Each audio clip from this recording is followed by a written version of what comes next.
Waalaikumsalam warahmatullahi wabarakatuh. Alhamdulillahi rabbil alamin. Assalatu wassalamu ala asrafil mursalin Sayyidina wa habibina wa qurrati a'yunina Muhammadin sallallahu alaihi wasallam. Asyhadu an la ilaha illallah wahdahu la syarikalah wa asyhadu anna sayyidana Muhammadan abduhu wa rasuluh. Allahumma shalli ala sayyidina Muhammadin al-Fatih lima ughliqa wal khatim lima sabaqa wan nasiril haqqi bil haqqi wal hadi ila siratikal mustaqim. Sallallahu ala alihi wa ashabihi haqqa qadrihi wa miqdarihil azim. Qala Allah ta'ala fi kitabihil karim. A'udzu billahi minasy syaithanir rajim. Bismillahirrahmanirrahim. Syahrul Ramadan alladzi unzila fihil Qur'an lin-nasi wa bayyinatin minal huda wal furqan. Wa qala Allah ta'ala aidan Bismillahirrahmanirrahim. Inna anzalnahu fi lailatul qadr wa ma adraka ma lailatul qadr. Lailatul qadri khairum min alfi syahr. Tanazzalul malaikatu warruhu fiha biidzni rabbihim min kulli salamun hiya hatta matla'il fajr. Al-ayah amma ba'du. Hadratul muhtaramin, kepada para alim ulamaul amilin dan hukamaul hakimin yang saya hormati, yang saya ta'zimi, kepada pembina, pembimbing Dewan Asatid wal Asatidah Majlis Taklim Perbas, Allahumma nafa'anallahu bi'ulumihim fid dharaini amin. Yang saya hormati dan yang saya banggakan kepada segenap kepengurusan Majlis Taklim Perbas, semoga selalu istiqomah, bersemangat, dan kesabaran ketabahan dalam menjalankan tugas di Majlis Taklim Perbas yang kita cintai dan yang kita banggakan ini. Sahabat-sahabatku, saudara-saudariku, mustami'in, mustami'at, keluarga besar Majlis Taklim Perbas rahimahullahu. Alhamdulillah, kita bersyukur kepada Allah Subhanahu wa ta'ala dengan sebaik-baiknya syukur kepada Allah Subhanahu wa ta'ala yang maha pengasih dan maha penyayang. Semoga dengan kita menjalankan ibadah di dalam bulan puasa ini selalu diberikan kesehatan jasmani rohani, selalu diberikan kesabaran dan ketabahan dalam mengemban sebuah kewajiban, sehingga akan tercurahkan kepada kita semuanya sebuah anugerah yang luar biasa, menjadi hamba-hamba Allah yang muttaqin, mendapatkan ridhonya di dunia sampai di akhirat kelak. Allahumma amin ya rabbal alamin. Sholawat dan salam semoga tetap tercurahkan kepada junjungan kita Nabi besar Muhammadin sallallahu alaihi wasallam. Semoga kita semuanya diakui menjadi umatnya, umat yang dicintai, umat yang dikasih sayangi, umat yang selalu mendapatkan syafaatnya, bisa berkumpul bersama beliau di surganya Allah Subhanahu wa ta'ala. Allahumma amin ya rabbal alamin. Sahabat-sahabatku, saudara-saudariku yang dimuliakan Allah Subhanahu wa ta'ala, alhamdulillah sudah terlewat malam 17 Ramadan, yang mana mungkin di Majlis Taklim Perbas sedang memperingati nuzulul Quran, tapi mohon maaf saya nggak bisa hadir karena di darat pun juga bersama dengan sahabat-sahabat Mahabbatus Sholawat itu mengadakan nuzulul Quran di Musola Baitul Maqdis, sekaligus juga santunan yatim piatu dan juga memberikan santunan kepada para kaum duafa. Dan pada malam ini kita bersama-sama masih hangat bau nuzulul Quran, yang mana di dalam Al-Quran digambarkan syahrul Ramadan alladzi unzila fihil Quran hudal linnasi wa bayyinatin minal huda wal furqan. Insyaallah dalam beberapa hari-hari ke depan kita umat Islam akan memasuki 10 terakhir bulan Ramadan. Pada rentang waktu itulah kita dianjurkan untuk dipertemukan setelah nuzulul Quran. Harapan kita dipertemukan dengan satu malam yang disebut dengan malam Lailatul Qadar. Malam yang keutamaannya lebih baik daripada 1000 bulan. 1000 bulan alias 83 tahun.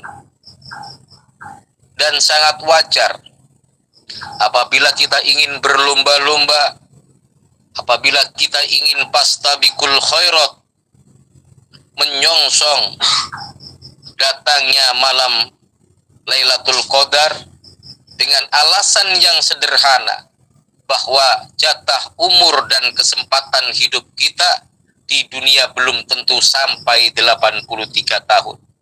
Sementara dalam surat Al-Qadar ayat 3 dinyatakan Lailatul Qadri khairum min alfi syahrin.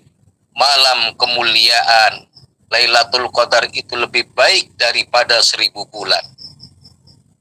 Sahabat-sahabatku yang dimuliakan Allah Subhanahu wa taala, dengan sebuah pertimbangan itulah umat Islam, kita semuanya sebagai kaum muslimin, di mana tempatnya, dimanapun berada, kalau di dalam hati kita masih ada iman, sebuah iktikad keyakinan, maka kita pun juga akan menantikan Lailatul Qadar.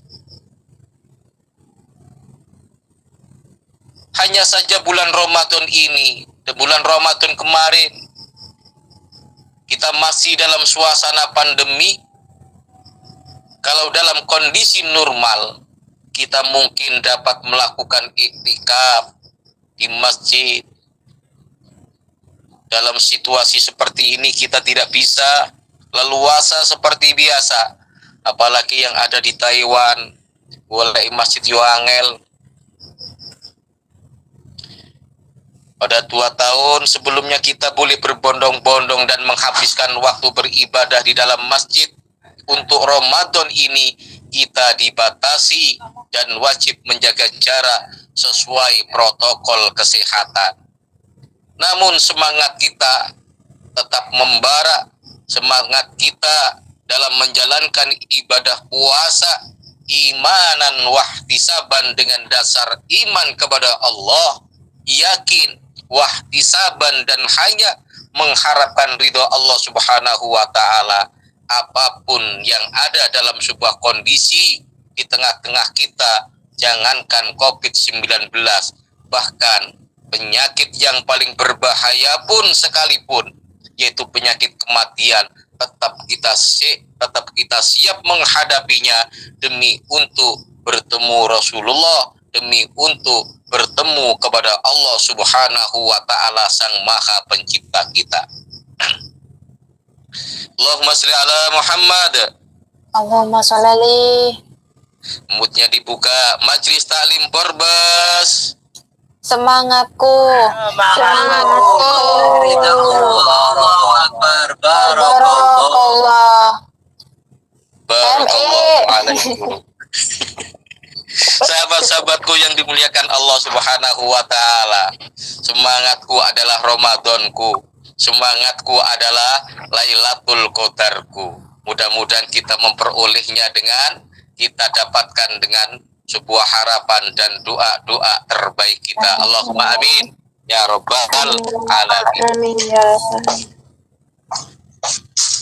Dalam kondisi seperti sekarang ini, COVID-19 yang belum kunjung selesai, mudah-mudahan setelah kita menjalankan kemarin bulan suci Ramadan dan bulan suci Ramadan yang kedua ini, mudah-mudahan COVID-19 ini cepat dilenyapkan, cepat dicabut oleh Allah Subhanahu wa taala. Amin. Tapi Ya Allah. hikmah dan manfaatnya justru kita harus banyak-banyak menyelipkan doa. Kesempatannya yaitu dengan Lailatul Qadar.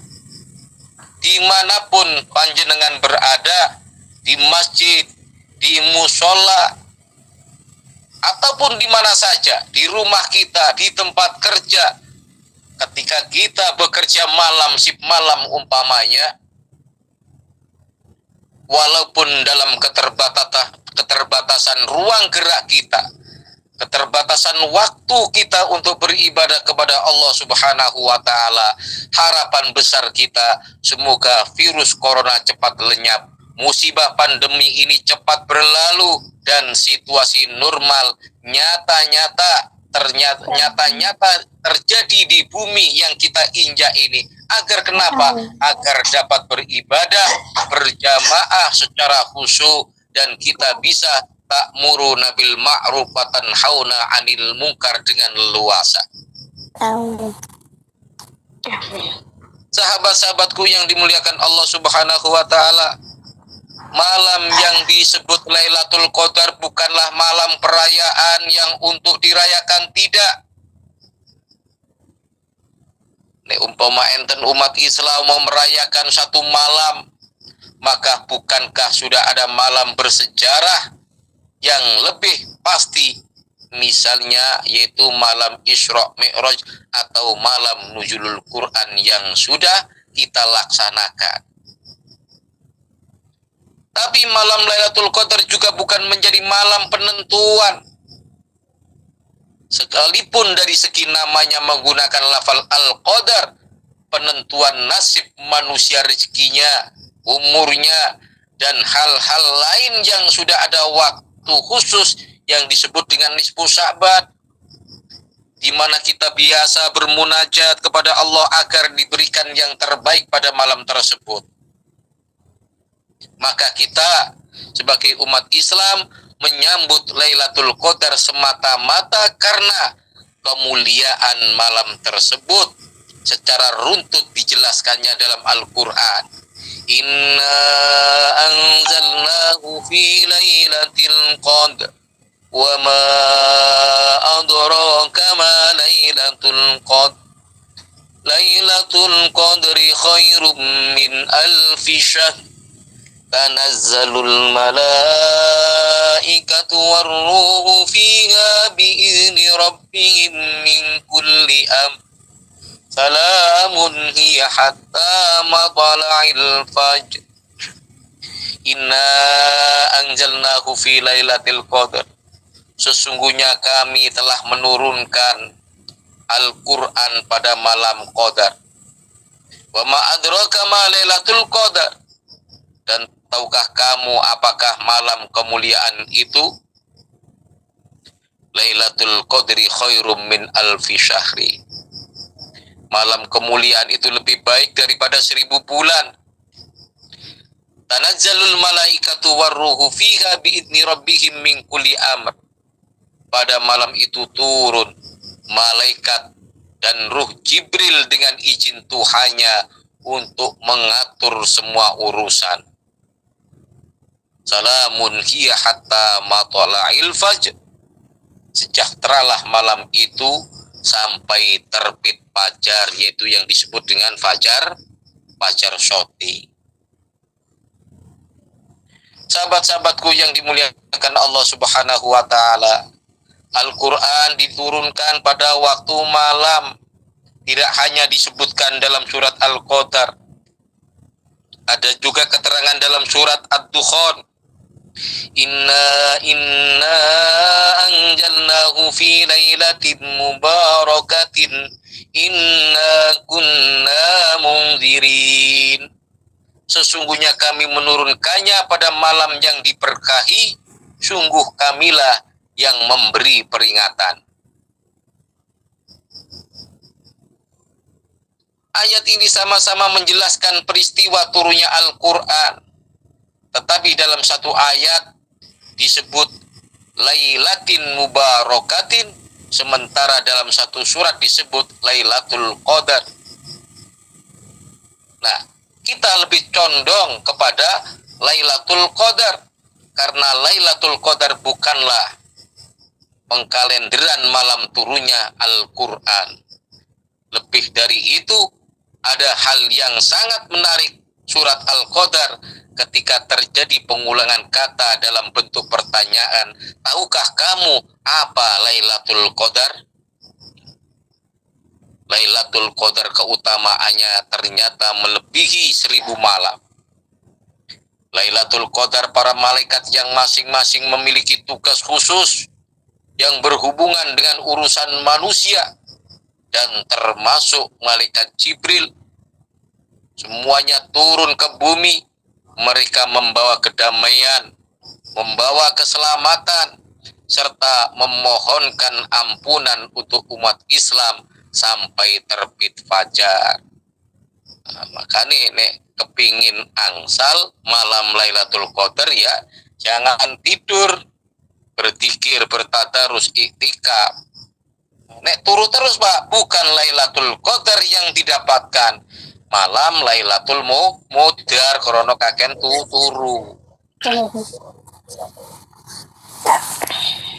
Sahabat-sahabatku yang dimuliakan Allah Subhanahu wa taala, gambaran surat Al-Qadar mengenai keutamaan Lailatul Qadar inilah yang membangkitkan kita semuanya selaku umat Islam untuk selalu berpikir, bertafakur, beramal, memperbanyak ibadah di 10 malam terakhir bulan Ramadan nanti.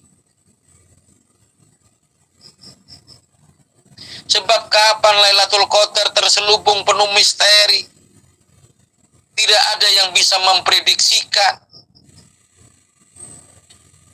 Kalaupun ulama mengatakan 21, 23 insya Allah, kalau umpamanya puasanya dimulai hari Selasa, maka tanggal ini, semuanya itu merupakan sebuah takwili.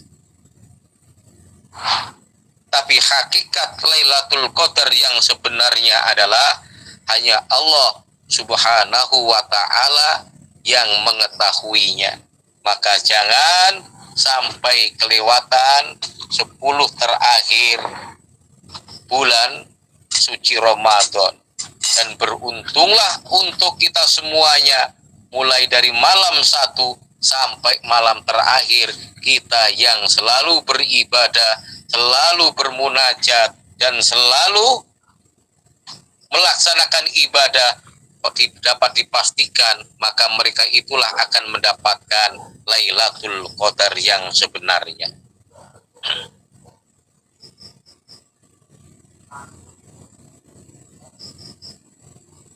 Kok umpamanya ada yang membuat patokan Lailatul Qadar terjadi 27 Ramadan. Hal ini karena dalam perhitungan jumlah kata pada surat Al-Qadar terdapat 30 kata.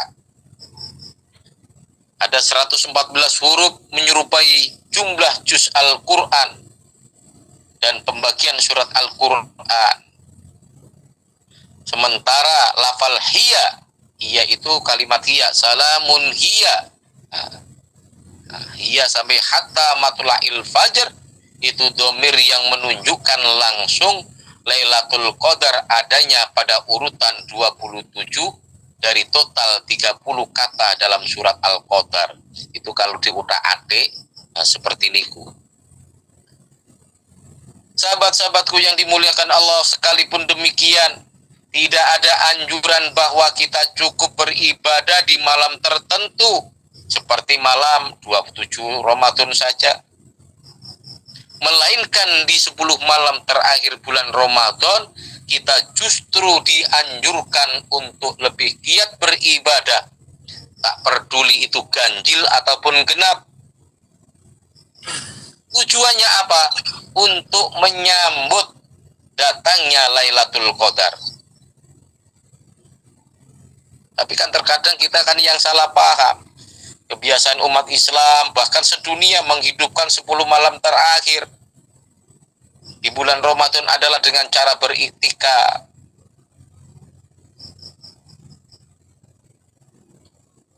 Namun bagaimanapun juga ibadah ini merupakan sebuah ajaran, tuntunan yang dipraktekkan secara langsung oleh Rasulullah Shallallahu Alaihi Wasallam.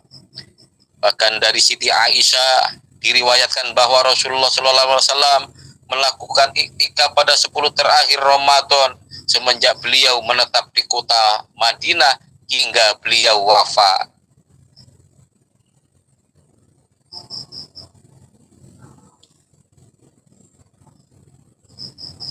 Dan kita bagaimana untuk menyambut datangnya malam Lailatul Qadar ini? Ya harus pastabikul khaira, yang dekat masjid iktikaf, nanti sepertiga malam bangun bermunajat, bermuraqabah, mendekatkan diri kepada Allah dengan penuh ikhlas.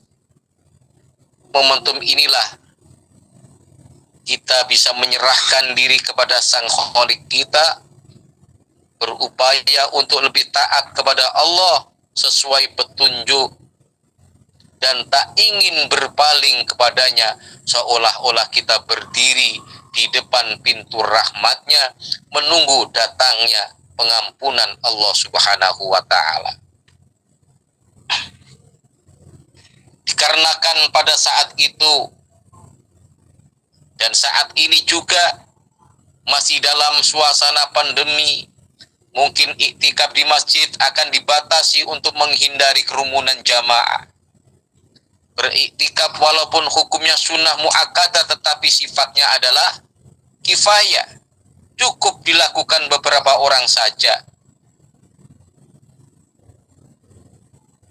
Namun yang paling utama menurut Syekh Muhammad Shaltub dalam Minhajut Thalibin, Minhajut Taujihat al-Islam, ada 3 fungsi peribadatan di malam di dalam memakmurkan 10 malam terakhir. Apa saja 3 fungsi peribadatan yang utama?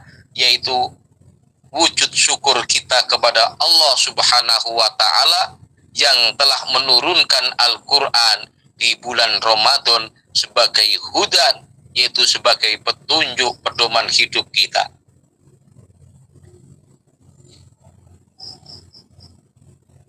Sebagai bayina penerang bagi umat manusia, Al-Furqan sebagai pembeda antara yang hak dan yang batil.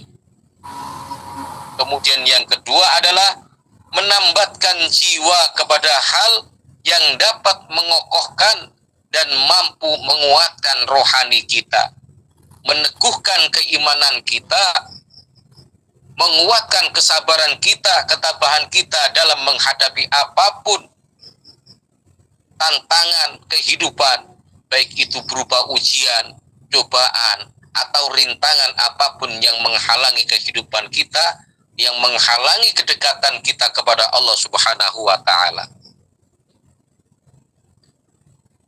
Dan yang ketiga, menaikkan jiwa, makom, kedudukan tertinggi, menaikkan derajat kita di sisi Allah, yaitu derajat yang tinggi, selayaknya golongan, yaitu malail a'la, golongan yang tertinggi yang mendapatkan anugerah ridhonya, ridho di dunia dan juga ridho di akhirat.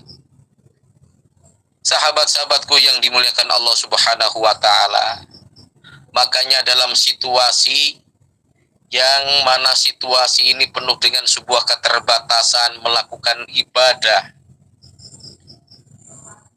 memakmurkan masjid 10 malam terakhir Ramadan, ayo kita perbanyak membaca Al-Quran di rumah ataupun dimanapun berada. Selain sebagai ungkapan syukur diturunkannya kitab suci di dalam bulan suci Ramadan, juga dalam rangka menyinari rumah kita dengan Al-Quran.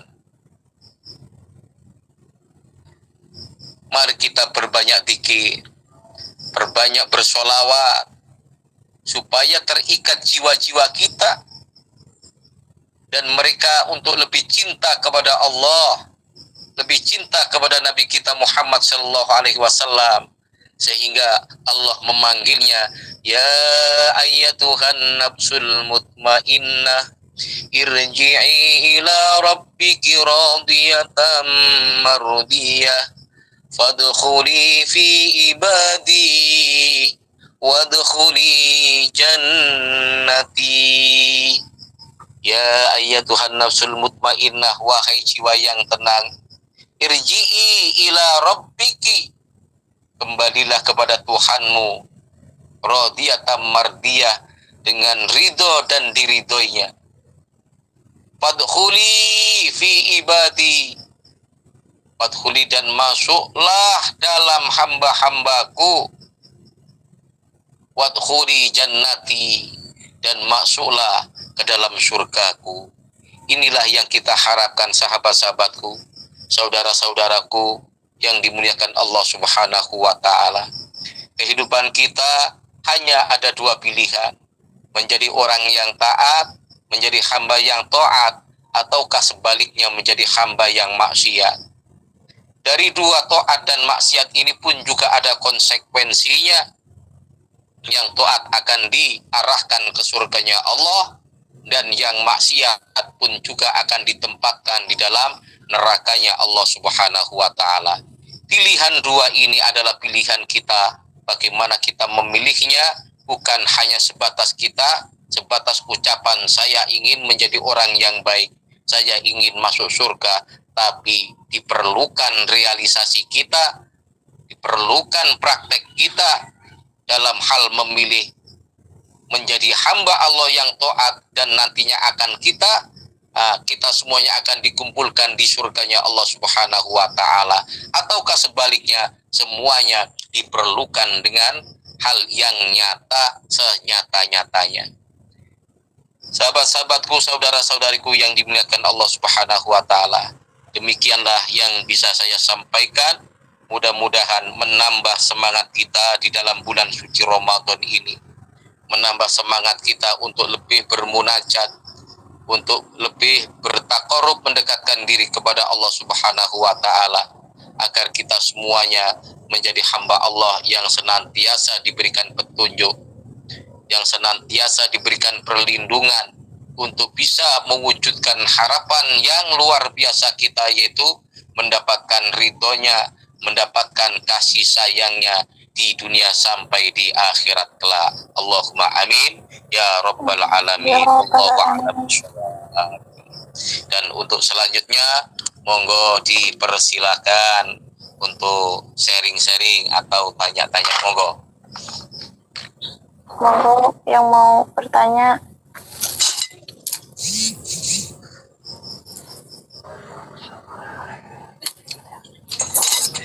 Udah pada pinter-pinter. Ya, semuanya yang mau bertanya, baik di dalam tema maupun di luar tema, mumpung ada waktu dan kesempatan, sebelum saya bertanya banyak, yang lain dulu monggo. Mbak Jo, Mbak Ali, Mas Ali. Aku tanya boleh? Ya boleh, masa.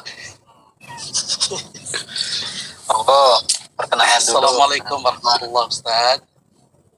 Waalaikumsalam warahmatullahi wabarakatuh. Ya, perkenalkan, nama saya Saiful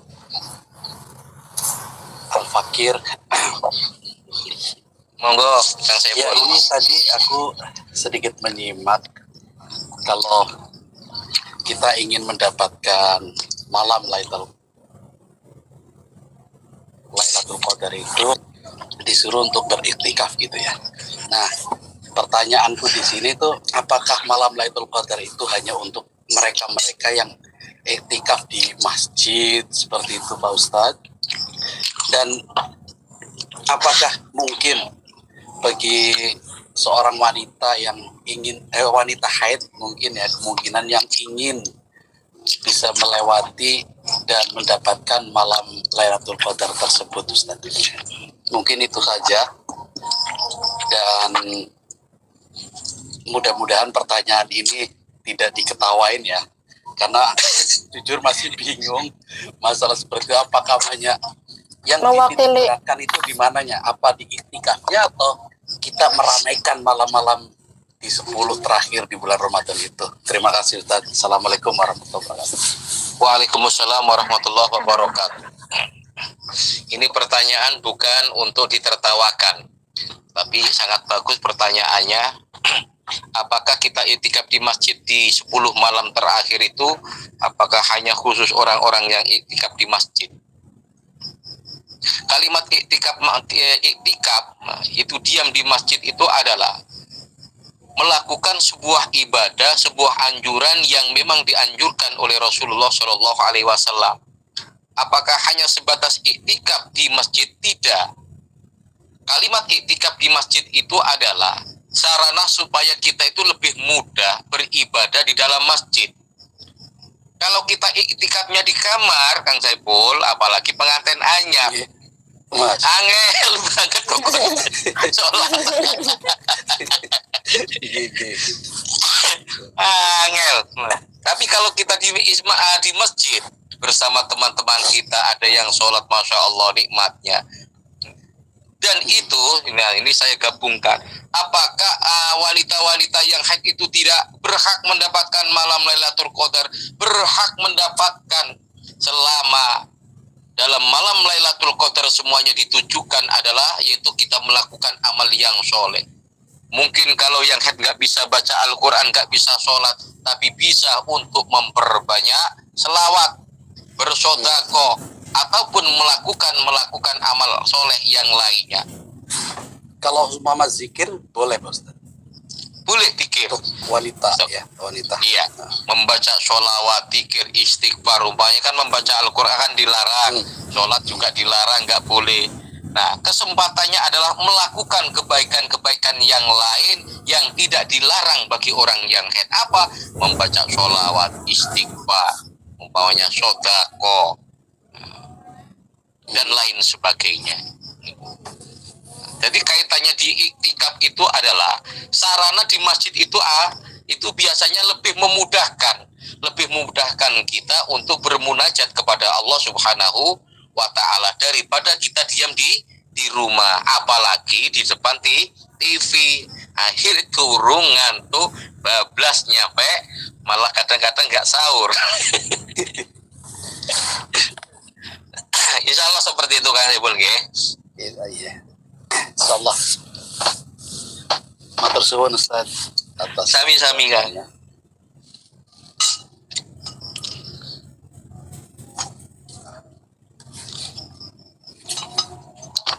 Monggo yang lain. Assalamualaikum warahmatullahi wabarakatuh, Pak Ustadz. Waalaikumsalam warahmatullahi wabarakatuh. Kalau ajeng tanglet puasa niku lek seumpama nelen ludah niku disengaja ataupun tidak sengaja membatalkan atau tidak, dan ketika niat puasa itu niat di hati atau dilafalkan. Terima kasih. Wassalamualaikum warahmatullahi wabarakatuh. Waalaikumsalam warahmatullahi wabarakatuh. Menelan ludah sendiri disengaja atau tidak sengaja itu tidak membatalkan puasa. Sengaja tidak membatalkan, tidak sengaja tidak membatalkan puasa kalau ludahnya sendiri. Tapi kalau ludahnya orang lain membatalkan gibah, ya. Halo. Mirang-mirang. Kemudian niat dalam hati. Niat atau lafal. Lafal itu adalah memudahkan untuk apa namanya? Memudahkan sarana niat itu sendiri. Contohnya, saya niat puasa di dalam bulan suci Ramadan besok pagi karena Allah Subhanahu wa Ta'ala. Ini kan lafal diucapkan. Tapi pada hakikatnya kita niatnya itu dalam hati. Kalimat niat itu qasdu syai'in muqtaronan bi fi'lihi, menyengaja sesuatu yang bersamaan dengan perbuatan. Kalau dalam sholat umpamanya, ketika kita membaca takbiratul ihram, Allahu Akbar. Nah, mulai dari kalimat Allah sampai rohnya itu, disitulah niat itu di dalam hati kita hantarkan. Sedangkan lafal itu adalah untuk memudahkan kita untuk mencapai tujuan kita. Saya niat sholat subuh kan seperti itu, melafalkannya. Kita lafalkan dulu. Lalu dalam madhab Imam Syafi'i melafalkan niat itu hukumnya sunnah. Kalau madhab yang lain itu tidak usah melafalkan, langsung saja ke dalam hati. Nah, hal ini untuk memudahkan bagi orang-orang yang awam untuk belajar. Jadi dilafatkan dulu, usolli fardhu dhuhri arba'a rakaatin mustaqbilal kiblati makmuman atau umaman lillahi ta'ala. Terus bagaimana kalau puasa? Nah, kalau puasa ini yang bersamaan dengan fajar shadiq, arti daripada puasa itu adalah menahan hawa nafsu makan dan minum dan perkara yang membatalkan puasa, atau juga perkara yang membatalkan pahala puasa dimulai dari fajar shadiq sampai terbenamnya matahari. Nah, melafalkan kalimat niat puasa ini kan repot. Kita nggak bisa mengetahui secara langsung yang namanya fajar shadiq. Hal itu pun dikarenakan takdiron, hanya perkiraan saja. Maka diperbolehkan menurut ulama-ulama madhab Syafi'i itu melafalkan puasa dulu, melafatkan puasa dulu, niat dulu. Nah, dikarenakan memang adalah repot kita bersamaan dengan yang namanya fajar shadiq. Sebelum fajar shadiq itu kan fajar kita nggak bisa, nggak ngerti. Makanya ulama di Indonesia itu membuatlah yang namanya imsak.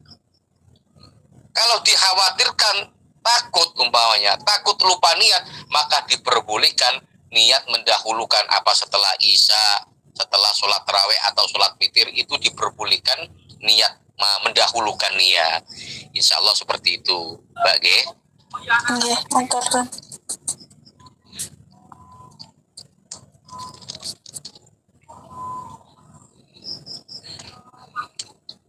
Monggo yang lainnya dipersilakan yang masih bingung-bingung.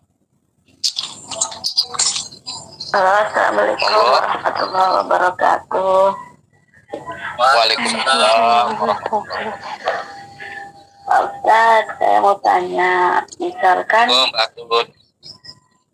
kita wudhu, maksudnya tempat wudhunya itu jadi satu sama WC gitu, maksudnya nggak ada tempat lain selain di kamar mandi situ, itu gimana Pak Ustadz? Terima kasih. Wudunya sah. Jadi berwudu di jeding atau di tempat WC itu hukumnya wudunya sah, namun bil karoha tetap makruh hukumnya. Tapi sah, ngoten batun nggih. Jadi misalkan nggak ada tempat lain gitu, harus di situ tuh nggak apa-apa. Nggak apa-apa wudu di situ, tapi ma'al karoha ngoten lho maksudnya. Tapi wudunya sah tetap boleh ngoten lho. Oh iya, terima kasih. Gitu.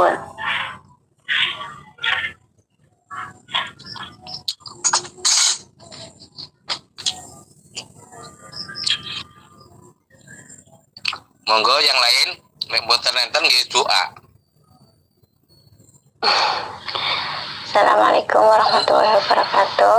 Waalaikumsalam warahmatullahi wabarakatuh. Monggo Mbak Naila. Ustaz, Nggih. masalah sholat kan kadang kita kerja itu kayak takut, misalkan waktu duhur terus sholat duhur, tapi kayak kebayang waktu asar itu nanti nggak ada waktu gitu Pak. Terus sholat asarnya itu dijamak, itu hukumnya bagaimana Pak? Padahal asarnya itu belum sampai gitu Pak. Apakah boleh apa gimana Pak? Terima kasih. Waktu duhur dikhawatirkan nanti pada sholat asar itu nggak bisa sholat asar karena pekerjaannya atau majikannya umpamanya repot gitu ya, umpamanya nggak bisa melaksanakan, dikhawatirkan nggak bisa melaksanakan sholat asar, akhirnya dijamak di waktu duhur. Apakah bisa? Boleh, itu sering ditanyakan. Atau sebaliknya, kalau memang dikhawatirkan duhur itu nggak sholat, akhirnya yang ada kesempatannya itu adalah waktu asar, maka boleh di jamak takhir. Kalau di duhur berarti jamak takdim. Apa alasannya? Lihajatin, karena hajat, ataupun juga limasyakotin, karena memang repot, seperti itu. Jadi fikih kontemporer menjelaskan seperti ini. Kalau fikih salafus soleh nggak boleh, tapi fikih kontemporer ternyata membahasnya memperbolehkan untuk menjamak jika memang dalam keadaan limasyakotin, dalam keadaan repot. Repot. Oh, nggih. Terima kasih Pak atas penjelasannya. Nggih, matur suwun.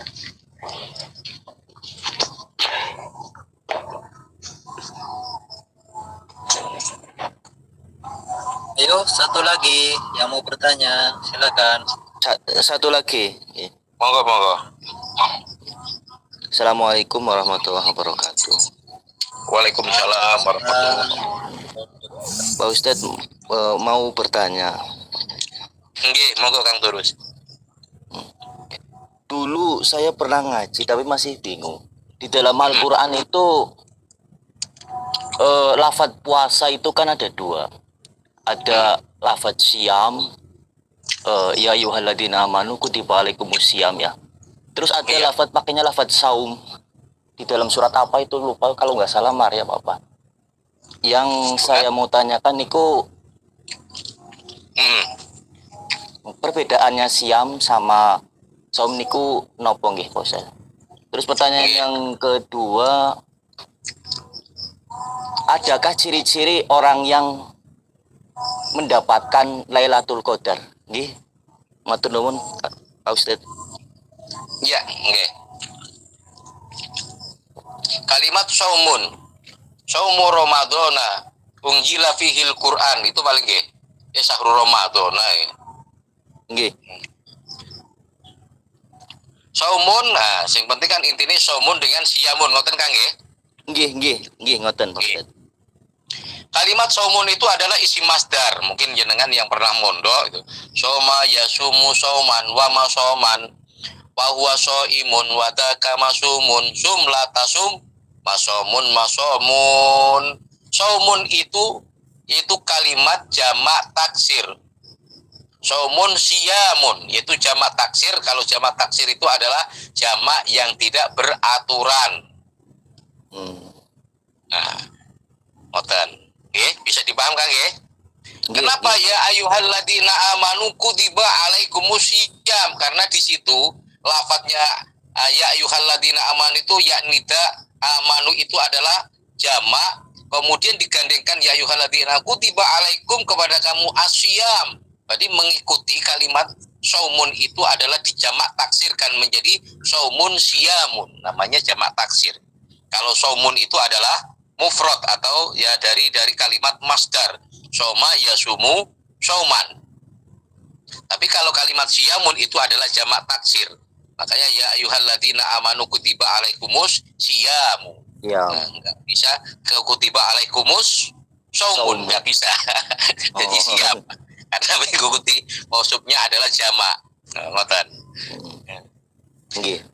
Kemudian yang kedua, adakah ciri-ciri orang yang mendapatkan Lailatul Qadar? Ada. Mulai malam pertama sampai malam terakhir menjelang hari raya Idul Fitri itu tidak pernah ketinggalan sholat malamnya, nggak pernah absen. Itu ciri-ciri ini Kang, sing paling gampang. Yang paling gampang niku. Jadi kalau mboten ajeng kayak ciri-cirin ku Kang, gua biasa niki wonge sugih. Engko terus sing jomblo oleh napa nih? Oleh bojo ayu. Oleh jodoh. Tapi yang jelas ciri-cirinya itu adalah aktif mulai dari malam pertama nyampe menjelang hari raya Idul Fitri, tidak pernah absen. Insya Allah orang yang aktif itu akan mendapatkan ketentraman berkat barokahnya malam Lailatul Qadar.